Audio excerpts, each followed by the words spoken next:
Humans, human rights. It's not a small human, it's an embryo. You just said it was a human species. It's not a living human child. Wait, it's not a what? It's not a child. But it's not a living child. It has a heartbeat. It has brain waves. That does not make it a child. But tell me when it becomes a child then. I already told you, when it is born. Again, so under every other objective definition, you see guys how quickly the pro-abortion arguments fall apart with just the slightest questioning? But what happens when Charlie Kirk goes head-to-head with a college student who strongly supports abortion rights? You don't just get a polite exchange. You get a collision of ideas that mixes sharp reasoning, emotional appeals, and a series of points that simply don't add up. Viewers are left on the edge of their seats as this debate quickly shifts gears, moving from calm discussion to a heated back and forth that feels more like a courtroom drama than a campus Q&A.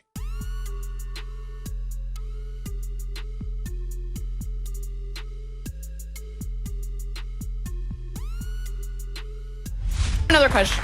Okay. So, how many phases are in the menstrual cycle? Do you know?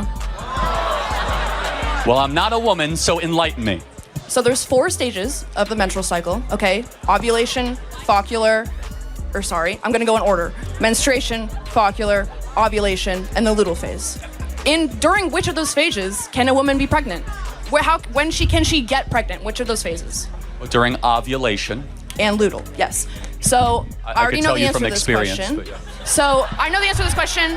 Have you ever had a menstrual cycle before? No. Okay, great. So knowing that, and you just saying, I don't know the phases of the menstrual cycle, which I don't blame you for being, you don't have that. So then, knowing this, you don't know everything about the female reproductive system, how are you going to make legislation to hurt women and women's rights? Are men allowed to have opinions on abortion? You can have opinions on abortion, but what I'm saying is, how are these men going to create this legislation? Got it. So, men are allowed to have opinion on moral matters too, right? Right. Got it. So if I was a male OBGYN, is it okay for that person to make issues of legislation? Well, they're educated. They understand. They are educated on the female reproductive system, so they can. So if I don't know everything intimately about the female reproductive system, sit down and shut up, you're a man.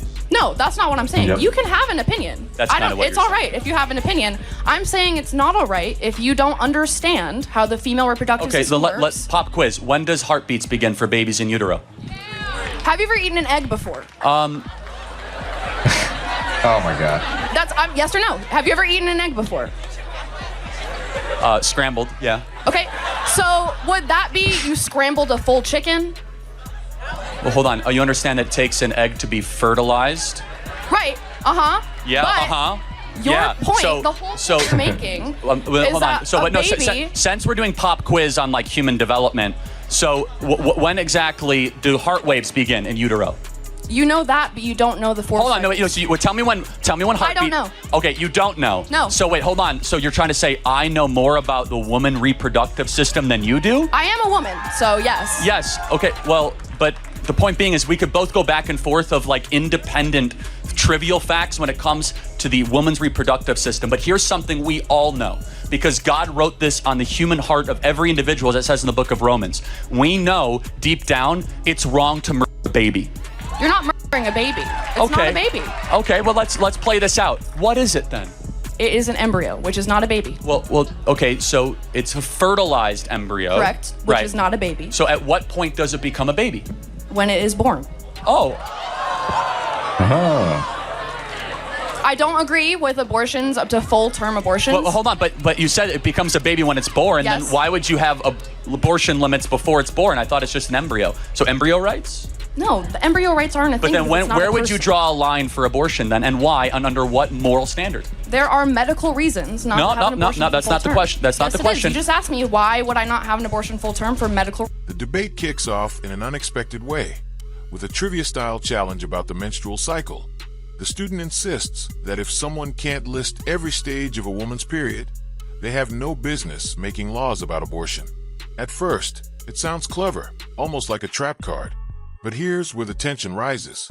In the very same breath, she acknowledges that men are allowed to share their views on the issue. The problem? Her logic doesn't line up. Instead of building a moral case, She shifts the goalpost to medical knowledge, which sidesteps the hard. So at 29 weeks, the baby is nearly fully developed, can recognize the mother's voice, has a heartbeat, has brain waves. Is it okay to abort that baby? I don't, like, it's not okay, but you're gonna say it's okay to have an abortion then. Like, I don't understand what you're trying to say. It's not okay to have an abortion ever? How about like 3 weeks in? Correct. No abortion. Correct. Why? Well, because your life started at conception. It did not, though. It did not. Well, hold on. So let's play this out. So who are you as an individual? From your skin color to your eye color to your likes, your dislikes, from your temperament to your everything. I am not an embryo. I'm a person. Hold on a second. But it started with something called deoxyribonucleic acid. And your own individual DNA started at the point of egg and sperm meeting. That's where your journey started. And so from that point in particular, life begins. Not at birth, not at first words, not at first steps, but when your DNA, which is who you actually are.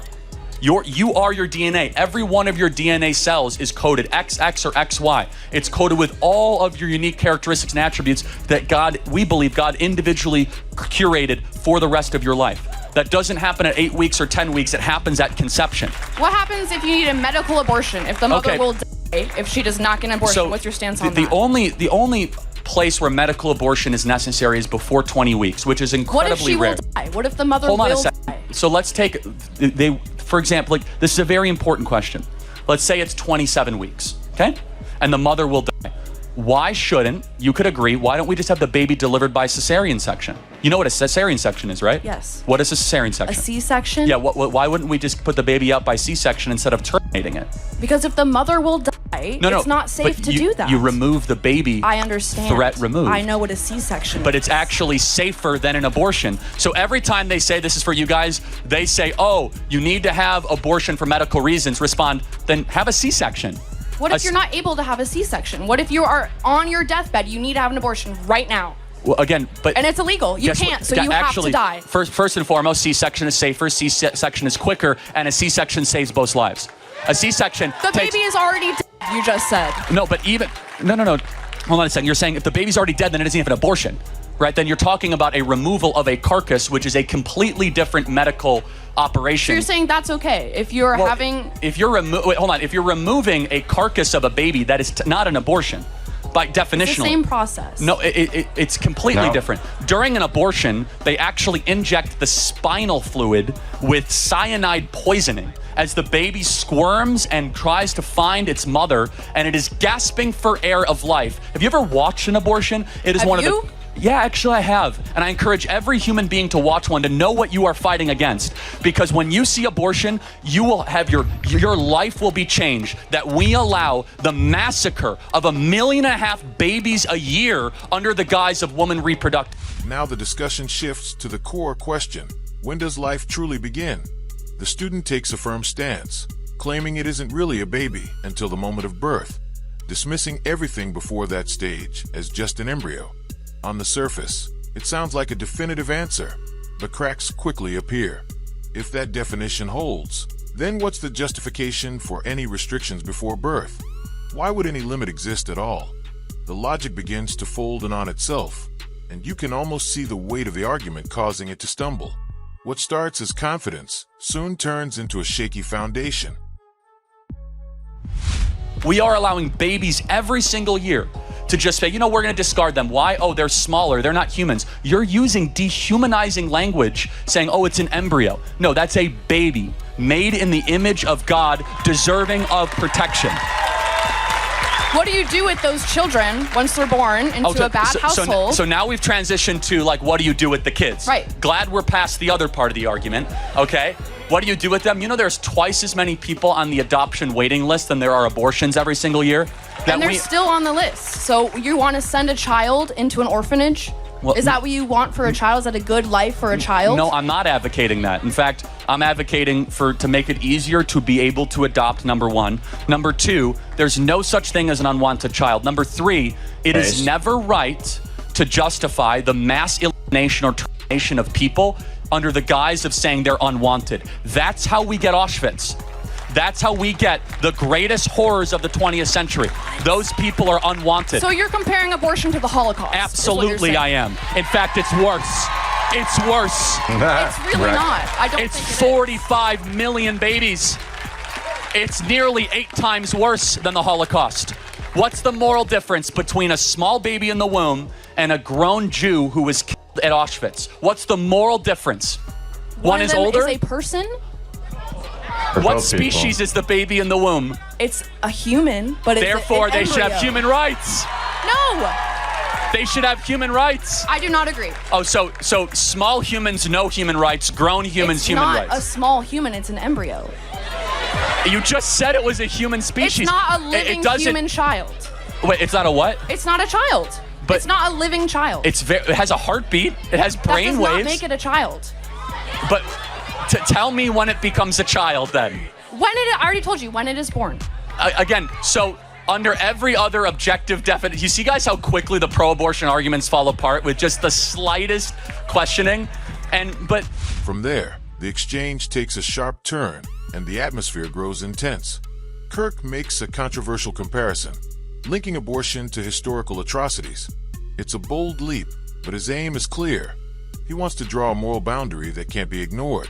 On the other side, the student pivots away from moral or scientific reasoning and instead argues from personal impact, saying a child would derail her future. Suddenly, the debate isn't about biology, development, or medical definitions anymore. It shifts into something far more revealing, a mindset where personal convenience begins to outweigh responsibility and consequence. That change in tone exposes the deeper values driving each side.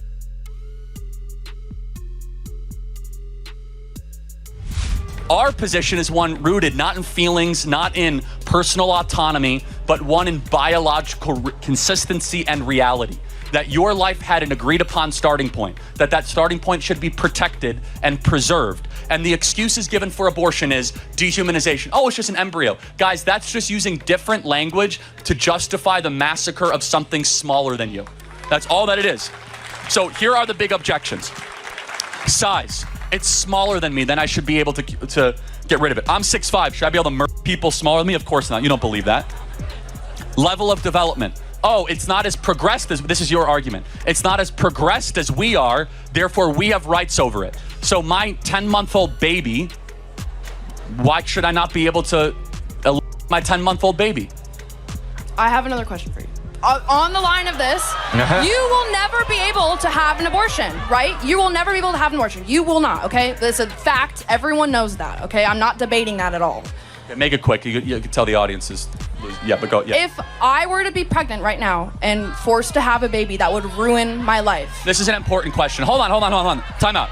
So rape and incest are less than 0.5% of all abortions. I'm not talking about that. I'm talking if I just happen to be pregnant. Oh, hold on, you don't happen to get pregnant. It's like not like getting COVID. I know how okay? it works. I know how it works. You don't get the flu. I know. How about but this? say You I got take pregnant. responsibility for your orgasms and What if stop that eliminating didn't work? people smaller than you. So you're saying I should carry a baby and ruin my collegiate life? How about this? Instead of saying ruin, first of all, babies are a blessing. Stop talking at them as if they're some sort of annoyance. I will have to drop out of college. Number two, if you play certain games, you win certain prizes. If you're gonna go have sex, So you're saying I should drop out of college to support my child I'm instead of supporting my life? I'm saying if you're going to engage in this, in the practice of having children, you might end up with a baby. So know that. And guess what? You don't need to have sex before you get married. It's not like showering. It's not like eating. Are you married? Yes, with 2 beautiful children. Wow, good for you. I could tell you're not married. Yeah. Thank you for your time. Let's take a step back and look at how this debate really unfolded. What began as a heated exchange on abortion quickly turned into a showcase of 2 very different worldviews, clashing head-on. The student opened with a striking claim. If you don't understand the menstrual cycle in detail, you shouldn't be part of making laws about women's bodies. At first, it sounded like a reasonable boundary, but once you dig into it, the logic unravels. Kirk responded quickly, pointing out that if technical knowledge were the only requirement for moral opinion, half of Congress, men and women alike, would have to step aside. And what about male doctors or pro-choice men who actively defend abortion rights. If that standard were applied evenly, many voices from her own side would also be silenced. From there, the focus shifted to language, specifically, when life can truly be called a baby. The student argued firmly that it's not a baby until the moment of birth. But Kirk pressed hard on the inconsistency. If that's the definition, why should there be any restrictions at all before birth? Why would limits exist if nothing significant is present until delivery? Once that question was raised, her reasoning began to falter. She relied on the word embryo, but never explained where the line between embryo and personhood was supposed to be drawn. Kirk's strength in this exchange was simplicity. He argued that life begins at conception because that's when a unique DNA sequence is created.